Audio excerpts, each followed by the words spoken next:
Hello friends, welcome to UPSC Niti. ये हमारा daily quiz for UPSC और आज है 29 अप्रैल 2017। तो हमारे आज के क्वेश्चन देखने से पहले देख लेते हैं हमारे आज के टॉपिक। देखिए, फर्स्ट क्वेश्चन है is on ICBM, that is inter continental ballistic missile, then Lokpal, Persian Gulf, Scandinavian countries, Great Barrier Reef, South East Asian countries, Bolshevik demonstrations, test and treat policy. Second last question is on power of president to consult Supreme Court and last question is on the प्रधानमंत्री ग्राम सड़क योजना। All right friends, तो आखिर में दो हमें announcement करनी है। Video आखिर तक देखिए सो दैट हम इसके बारे में आपको बता देंगे। तो फर्स्ट जो हमने प्रैक्टिस क्वेश्चन पूछे थे इसके बारे में देख लेते हैं। हमने पहला क्वेश्चन पूछा था the election commissioner can be removed by.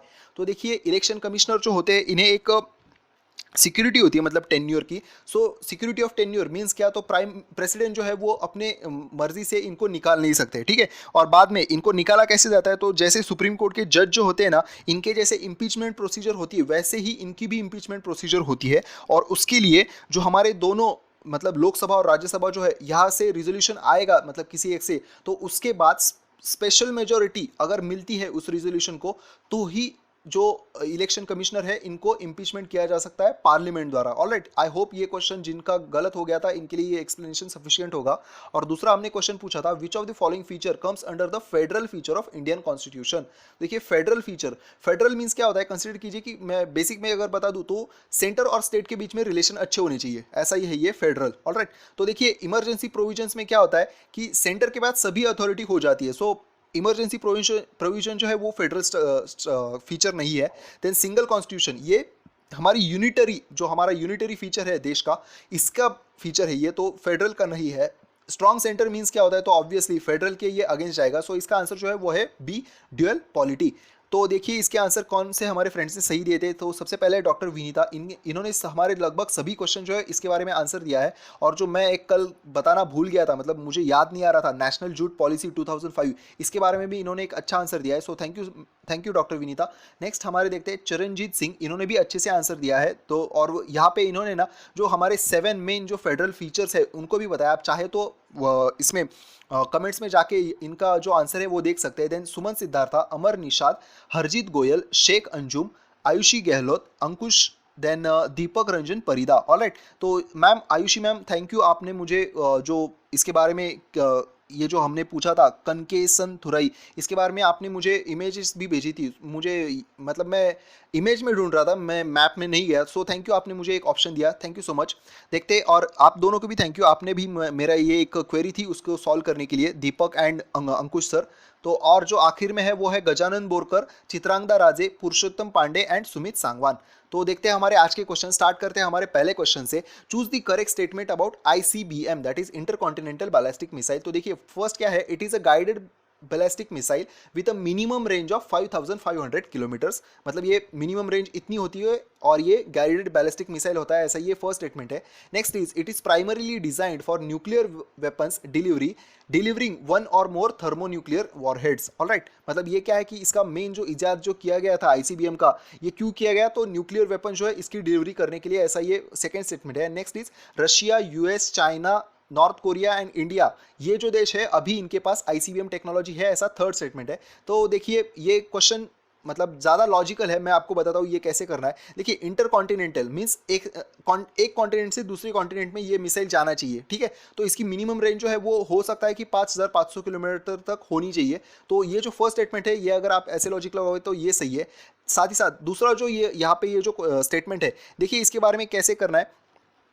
तो जब ये बनाया जा रहे थे ना इंटरकॉन्टिनेंटल बैलिस्टिक मिसाइल, तो हमारे मेनली यही मकसद था कि जो न्यूक्लियर वेपन जो है ये एक जगह से, मतलब एक देश से दूसरे देश, दूसरे कॉन्टिनेंट में जा सके, सो दैट डिटरेंस पैदा हो सिर्फ देशों के बीच में। डिटरेंस पैदा होने के लिए ये बनाई जा रहे थे। तो सेकंड जो स्टेटमेंट है ये बात भी सही है। और ये आपने जानते होंगे कि Russia, US, China, North Korea और इंडिया, यही देश है जिनके पास अभी आईसीबीएम अवेलेबल है। नॉर्थ कोरिया ने रिसेंटली इसके बारे में टेस्ट फायर की थी, तो ये आप मतलब याद भी होगा, और इसी वजह से ये जो न्यूज़ है वो बनी थी, ये क्वेश्चन हमने बनाया था। तो और एक देश है जो है इजराइल, जो भी इसके लिए अभी प्रयास कर रहा है आईसीबीएम बनाने के लिए। तो याद रखिए 5 देश है, Russia, US, China, North Korea and India. तो इसका आंसर है B, that is 1, 2 and 3 correct, सभी करेक्ट है। इसके बारे में न्यूज़ ये थी अभी की आज की कि यूएस जो है इसने एयर अभी आईसीबीएम जो है इसका एक नया टेस्ट किया था ICBM का। तो आप तो जानते हैं कि जो कोरियन पेनिनसुला है वहाँ पे अभी एक टेंशंस का माहौल हो गया है, तो ICBM इसी वजह से न्यूज़ में था। And it is primarily design for nuclear weapons delivery. शायद किसी को लग सकता है कि ये नहीं होगा, लेकिन हाँ ये बात सही है कि it is design for primarily design for nuclear delivery. और साथ ही साथ जो हमारा बाकी कन्वेंशनल जो कोई भी यूज़ करते हैं एम्यूनेशन, उसके लिए भी केमिकल एंड बायोलॉजिकल वेपन ये भी इससे डिलीवर मतलब फायर किए जा सकते हैं। और हम देख लीजिए यूनाइटेड स्टेट्स का जो है ICBM, उसकी रेंज बहुत ही ज़्यादा है 13,000 किलोमीटर। रशिया का जो है इसकी भी रेंज अच्छी है 10,000 किलोमीटर। और इंडिया का जो है वो है अग्नि 5 जिसकी रेंज है 5,000 से लेकर 8,000 किलोमीटर तक। ठीक है, ये रेंज ऐसे वैरी क्यों होती है? तो देखिए एक मिसाइल है, उसमें जो कोई भी हम हमारा वेपन ऐड कर देंगे, दैट इज वेपन की लोड जितना ज़्यादा होगा उतनी ये रेंज कम होती जाएगी। मतलब अगर प्रोजेक्टाइल ऐसे जा रहा है अच्छे लोड पे, तो अगर ज़्यादा लोड हो गया तो प्रोजेक्टाइल ऐसे होगा। ठीक है, इस वजह से ये जो रेंज होती है डिफरेंस आता है। तो अब देखते हैं हमारा नेक्स्ट क्वेश्चन जी। लोकपाल, आप जानते होंगे यहाँ पे फिर से कंट्रोवर्सी हो गई है कि मतलब सुप्रीम कोर्ट ने इस पे इशू रेज किया है। सो लोकपाल के जो सिलेक्शन कमिटी जो होती है इसमें कौन कौन होती है, ये हमारा क्वेश्चन है। So first is prime minister, next is speaker of Lok Sabha, third is leader of opposition in Lok Sabha, next is leader of opposition in Rajya Sabha, and last is chief election commission, chief justice of India. Alright, तो देखिए इसमें कौन कौन होते हैं लोकपाल को recommend करने की कमिटी में। प्राइम मिनिस्टर होते हैं, ये तो ऑब्वियस बात है। नेक्स्ट इज जो हमारे लोकसभा स्पीकर होते हैं, ये भी बात सही है। थर्ड जो है ये बात भी सही है कि लीडर ऑफ अपोजिशन जो है लोकसभा के, ये भी होते हैं। देखिए इसी वजह से ये न्यूज़ है क्योंकि अभी तक लोकपाल की अपॉइंटमेंट नियुक्ति नहीं की गई है। और ये क्यों नहीं हुई है? तो हमारा एक प्रावधान है कि हम ऐसे जो हमारे लीडर ऑफ अपोजिशन लोकसभा में बनाते हैं उनके लिए क्या कैसा हमने किया है, तो 10% उनकी सीट्स होनी चाहिए जो कोई भी पार्टी होगी उसकी। मतलब हमारी 550 है ना अभी लोकसभा में, 553 कुछ, तो उसके 10% मीन्स 55 होने चाहिए। लेकिन जो हमारी सेकेंड लार्जेस्ट पार्टी है आफ्टर बीजेपी वो है कांग्रेस, जिसके पास है 44 सीट्स। और 44 सीट्स होने की वजह से अभी के लिए हमारे लोकसभा में लीडर ऑफ अपोजिशन नहीं है। सो इसी वजह से अभी तक लोकपाल की नियुक्ति हो नहीं रही है। तो फर्स्ट, सेकेंड और थर्ड करेक्ट है। साथ ही साथ चीफ जस्टिस ऑफ इंडिया ये भी आते हैं इस कमिटी में। सो 1, 2 एंड 4 करेक्ट। राज्यसभा के जो लीडर ऑफ अपोजिशन है वो नहीं होते। ठीक है, 1, 2, 3 एंड 5 करेक्ट। सो आंसर है डी इसका भी। तो देखिए इसके बारे में भी एक PIB में छोटी सी न्यूज़ आई थी, सो हमने ये क्वेश्चन ऐड कर दिया। अब देखते हैं लोकपाल और लोकायुक्त बिल जो है इसके बारे में अच्छे से डिस्कशन कर लेते हैं, सो दैट इस पर कोई भी क्वेश्चन है तो आप इसका आंसर दे सकेंगे। देखिए लोकपाल जो होते हैं वो सेंटर में होते हैं और लोकायुक्त जो है वो स्टेट में होते हैं। ठीक है, और उसके साथ साथ ये जो एक चेयरपर्सन होते हैं लोकपाल में, एक चेयरपर्सन और मैक्सिमम 8 मेंबर्स, और 8 मेंबर्स में से भी 50% जो है वो जुडिशियल मेंबर होनी चाहिए। और उन 50% में भी ऐसा है कि ये SC, ST, OBC, माइनॉरिटीज और विमेन ये भी इंक्लूड हो जाने चाहिए। इनकी जो कमिटी होती है रिकमेंडेशन करने के लिए वो उसमें होते हैं prime minister, speaker of Lok Sabha, leader of opposition in Lok Sabha, साथ ही साथ हमारे चीफ जस्टिस ऑफ इंडिया, और एक मेंबर होते हैं जो एक और मतलब चीफ जस्टिस ऑफ इंडिया या फिर एक सिटिंग सुप्रीम कोर्ट जज जिनको CJI द्वारा नॉमिनेट किया जाएगा। मतलब आइदर CJI और CJI द्वारा नॉमिनेट एक जज, और साथ ही साथ eminent jurist to be nominated by President of India. मतलब इनके साथ एक इमिनेंट जूरिस्ट भी होते हैं जिनको प्रेसिडेंट नियुक्त करते हैं। और बाकी क्या इंपॉर्टेंट है, तो देखिए Lokpal jurisdiction will cover all the categories of the public servants. और साथ ही साथ हमारे प्राइम मिनिस्टर जो है वो भी, मतलब जो नया एक्ट लाया गया है वो भी इसके प्रीव्यू में आते हैं। तो ये एक इंपॉर्टेंट मतलब काफ़ी बड़ी अचीवमेंट है इस एक्ट की। And next is all the entities receiving donations from the foreign sources, और वो भी कितना, लगभग 10 लाख रुपीज पर ईयर, ये भी लोकपाल की जुरिडिक्शन में आते हैं। साथ ही साथ और कुछ फैक्ट देख लेते हैं। Lokpal will have power of superintendence and direction over any investigation agency including CBI। मतलब CBI के भी ऊपर लोकपाल होंगे, ऐसा ये स्टेटमेंट है। And a high power committee chaired by prime minister will recommend selection of the director of CBI।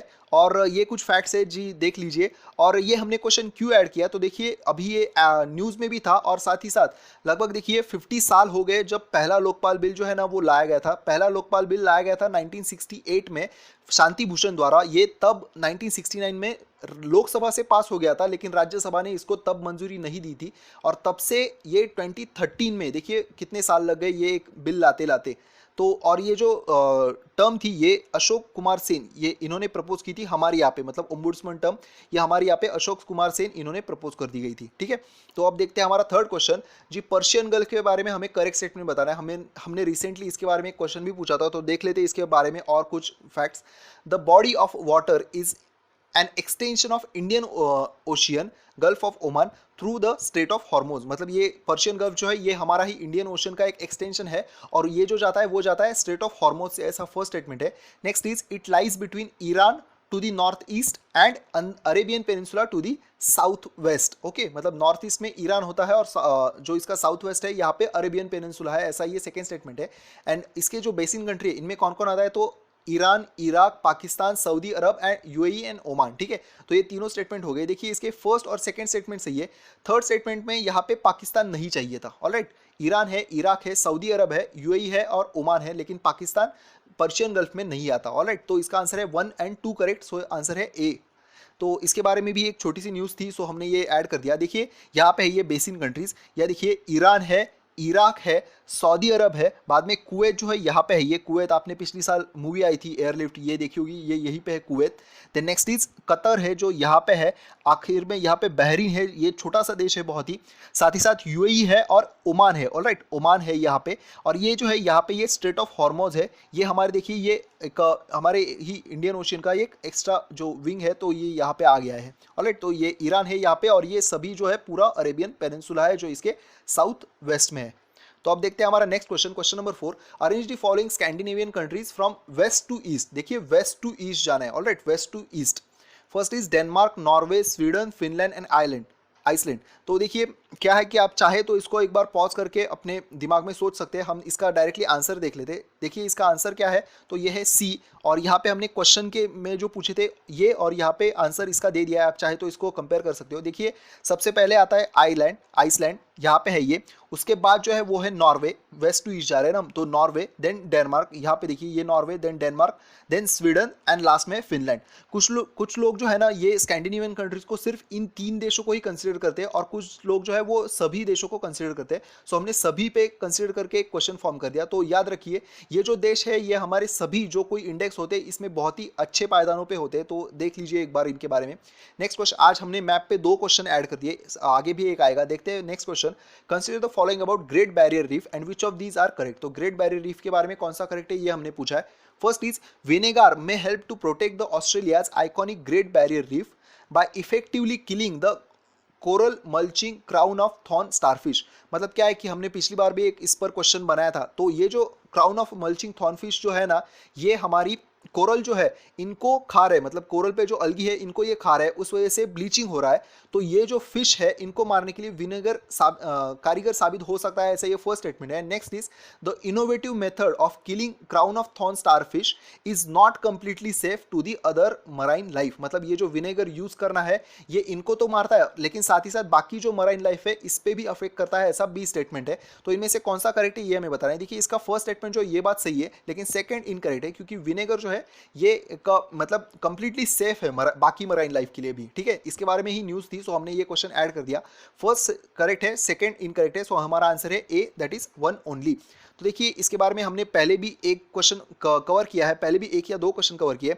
तो सबसे पहले लगातार 2 साल, पिछले 2 सालों से यहाँ पे जो कोरल है ग्रेट बैरियर रीफ के, इनका ब्लीचिंग हो रहा है। तो सबसे पहले रीज़न क्या है, तो पहला रीज़न जो है वो है यहाँ पे भारी मात्रा में हीट वेव आ गई है, हीट वेव की वजह से इनका ब्लीचिंग हो रहा है। साथ ही साथ दूसरा जो है वहाँ पे यहाँ पे जो ट्रॉपिकल साइक्लोन्स आ रहे, अभी हमने देखा था डेबी नाम का साइक्लोन यहाँ पे आया था, दूसरा ये रीजन। और तीसरा रीजन क्या है, तो ये जो फिश है ये भी यहाँ की अलगी जो है ये खा रहा है, तो इस वजह से यहाँ पे ब्लीचिंग हो रहा है। तीनों जो इंपॉर्टेंट फैक्ट्स है याद रखिए।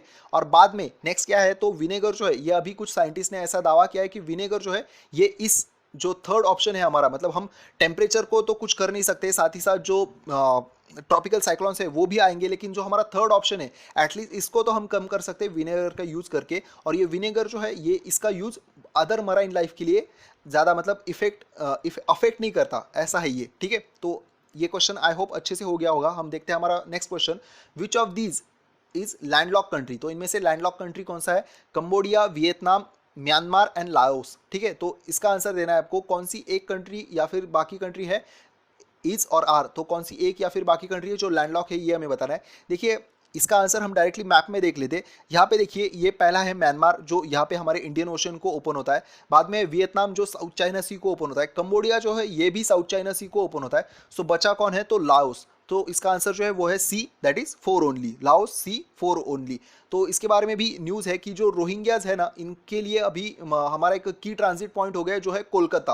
और ये जो रोहिंग्या है ये यहाँ पे अराकान जो रीजन है यहाँ से कोलकाता में आते हैं और बाकी यहाँ पे भी मतलब इस रीजन में वो जा रहे हैं। आप तो जानते हैं रोहिंग्या के बारे में, उनकी हालत जो है बहुत ही खराब हो रही है। ना ही इनके पास म्यांमार की सिटीजनशिप है, ना ही कोई बाकी देश जो है ये इनको as a at least refugee consider कर रहा है। सो इनके बारे में भी पिछले साल यूपीएससी ने पूछा था। तो देखते हैं अब हमारा next question, 7th question, consider the following events and places and these are related to. तो ये जो इवेंट और प्लेसेस है ये किससे रिलेट करते हैं ये क्वेश्चन है। देखिए फर्स्ट है strike and unrest in the Petrograd, next is February revolution and last is Bolshevik demonstrations. तो ये जो इवेंट्स और प्लेसेस हमने बताए ये किससे रिलेट करते हैं। तो first is French revolution, Russian revolution, Khilafat movement and none of the above. तो देखिए इसका आंसर जो है ये है B, that is Russian revolution. Russian revolution, आपने बोल्शेविक इस नाम से भी आपको ये गेस हो गया होगा कि इसका आंसर जो है वो है बी, रशियन रिवॉल्यूशन। और ये जो है ना इसके बारे में हमने एक डिटेल यहाँ पे बता दिया है, लेकिन देखिए ये क्वेश्चन हमारे लिए इस बार इंपॉर्टेंट क्यों है। तो रशियन रिवॉल्यूशन जो है इसको 100 साल पूरे होने जा रहे हैं, इस साल 100 साल पूरे हो रहे हैं। तो जिनका भी हिस्ट्री ऑप्शनल है और जिनका पॉलिटिकल साइंस ऑप्शनल है इनके लिए तो ये मस्ट क्वेश्चन है इस साल, मतलब मेंस में तो आएगा ही, लेकिन प्री में भी इसके कुछ आने की संभावना है क्योंकि हमारे देश का जो फ्रीडम स्ट्रगल था उस पर रशियन रिवॉल्यूशन का भी इफेक्ट हुआ था।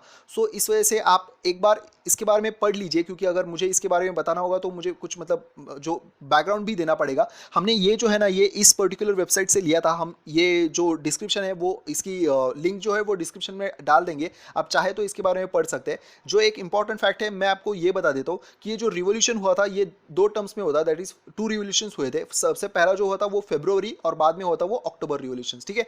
तो इसके बारे में आप पढ़ लीजिए, मैं आपसे माफ़ी चाहता हूँ, आप इसके बारे में आप खुद से पढ़िए, काइंड ऑफ होमवर्क समझ लीजिए।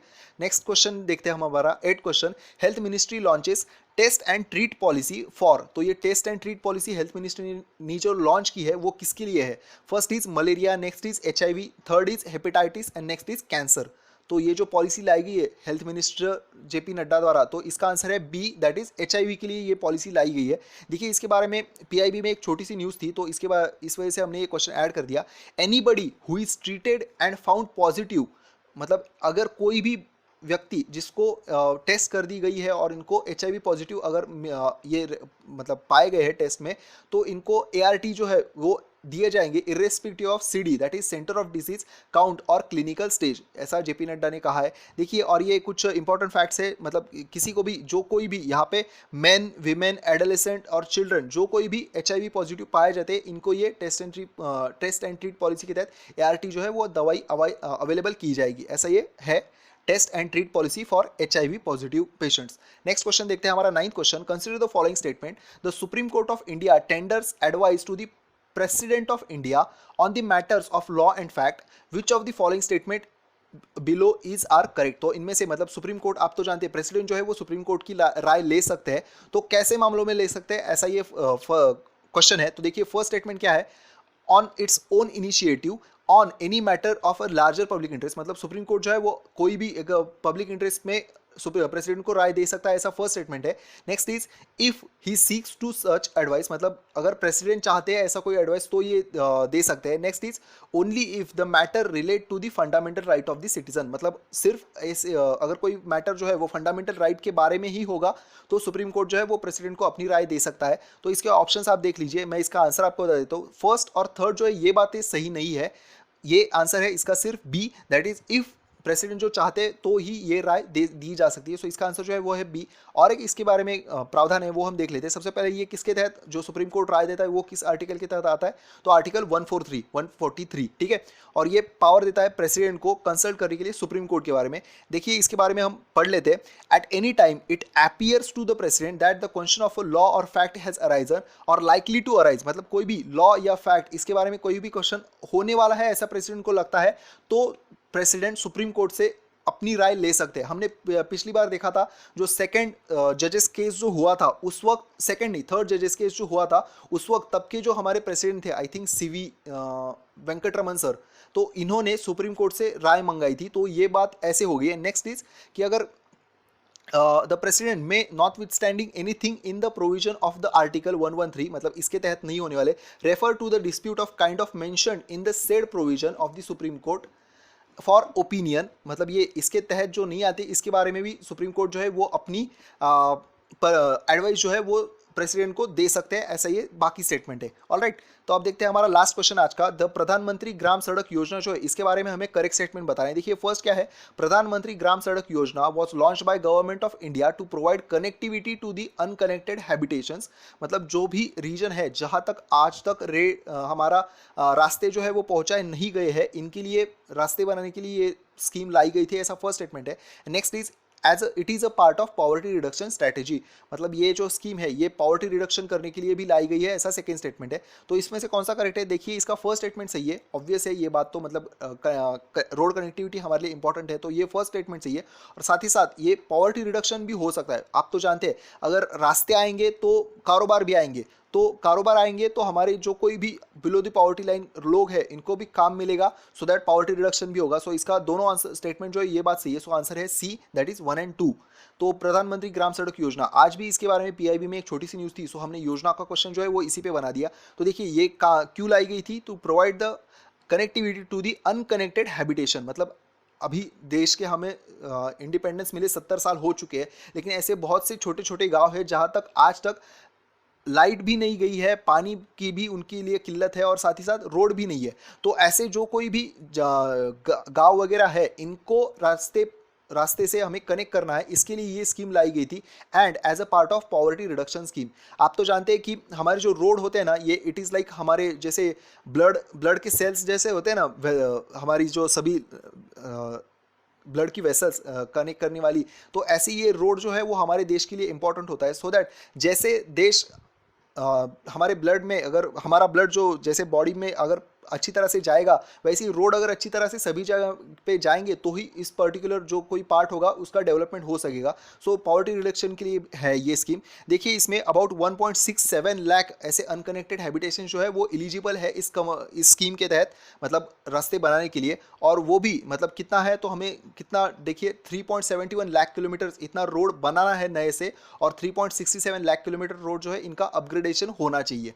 ठीक है, तो ये थे हमारे आज के क्वेश्चन। अब हम देखते हैं हमारे practice question. Which of the following is not a principle of Panchsheel. Panchsheel आप जानते होंगे नेहरू जी ने लाया था, तो इसका इनमें से कौन सा प्रिंसिपल नहीं है ये हमें बताना है। देखिए फर्स्ट क्या है, non alignment, after that peaceful coexistence, C option is mutual respect for each others territory integrity and sovereignty, and last is mutual non interference in each others internal matter. तो इनमें से कौन सा जो है वो पंचशील का प्रिंसिपल नहीं है, ये आप हमें बताइए। इसके साथ मतलब आपकी पंचशील की रिवीजन हो जाएगी। And next is which one of the following is a responsible for the preparation and presentation of union budget in parliament, मतलब जो हमारा बजट जो होता है ये बनाने में और प्रेजेंट करने के लिए कौन कौन सा डिपार्टमेंट जो है वो रिस्पॉन्सिबल है।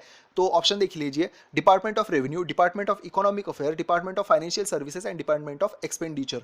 ऑलराइट फ्रेंड्स, तो जो हमने कहा था कि आपके लिए 2 अनाउंसमेंट है। देखिए सबसे पहले क्या है कि हम कल एक वीडियो बनाएंगे, उसमें आपको अगले मतलब मई मंथ का हमारा जो टाइम टेबल होगा वो आपको बता देंगे। तो वो वीडियो लगभग हम 1 या 2 बजे तक पोस्ट कर देंगे। आप उस वीडियो के पीछे जो हमने स्ट्रैटेजी बनाई है 1 महीने के लिए, वो आपको बताइए ये आपको स्ट्रैटेजी कैसी लगती है, सो दैट हम भी उसको फॉलो कर सके। और दूसरी बात ये है कि आप मतलब 30 अप्रैल 2017 को जो हमारा एक यूपीएससी का पेपर है 2014 का, वो सॉल्व कीजिए, सो दैट हम आने वाले हफ्तों में, मतलब आने वाले हफ्ते में फ्रॉम 1 मई टू 5 मई हम उस क्वेश्चन पेपर पे डिस्कशन करेंगे। मतलब हमारा रेगुलर जो वीडियो है वो भी हम लेंगे, मतलब ये जो क्विज का वीडियो है वो भी अगले 1 या 2 हफ्ते तक हम कंटिन्यू करेंगे। उसमें हम क्वेश्चन थोड़े कम कर देंगे, मतलब अभी 10 क्वेश्चन है, अभी ये इंपॉर्टेंट है हमारे लिए, तो हम ये करंट के 10 क्वेश्चन ऐड करते हैं। लेकिन जैसे जैसे मतलब मई महीने में तो कम क्वेश्चन आएंगे ना यूपीएससी एग्जाम में, तो हम 5-6 क्वेश्चन ऐड कर देंगे, और जो एक 2014, 2015 और 2016 के जो पेपर है वो हम अच्छे से कवर कर लेंगे, सो दैट हमारा जो कॉन्फिडेंस है वो बूस्ट हो जाए कि हमें ये पेपर अच्छे से मतलब मार्क आएंगे, तो हमारा कॉन्फिडेंस बूस्ट हो जाएगा। तो हम 2 बजे तक वो वीडियो पोस्ट कर देंगे। आप उसमें कमेंट्स में बताइए कि जो हमने स्ट्रैटेजी उस मई मंथ के लिए जो बनाई है वो आपको कैसी लगती है। ऑलराइट फ्रेंड्स, तो थैंक यू सो मच, ये था हमारा आज का वीडियो। सो मिलते हैं कल, बाय। कल मिलते हैं वीकली रिवीजन में। Alright, bye.